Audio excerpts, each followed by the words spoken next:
मीरपुर बटोरो में रिपोर्ट कर लाल बख्श खाड़क।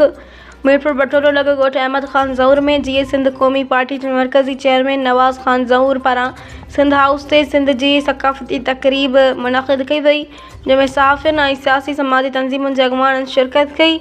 उन मौक़े ते अॻुवाणनि नवाज़ ख़ान ज़हूर, प्रेस क्लब जे सदर ख़ालिद खट्टी, जनरल सेक्रेटरी इम्तियाज़ अली सुमरो, सरपरस्त आला हाजी बाबू खैरपुरी, कादर बख्श ज़हूर, कामरेड यूसुफ कुंभार, इंतज़ार खट्टी, अशरफ चांडियो, नाना उस्मान ज़हूर ऐं ॿियनि ख़िताब कंदे चयो त असीं जसद था ॾियूं सिंधी मीडिया खे, जंहिं हिन सिंध जी सक़ाफ़त खे उजागर करे सिंधी माण्हुनि में हिकु सुजाॻी पैदा कई आहे।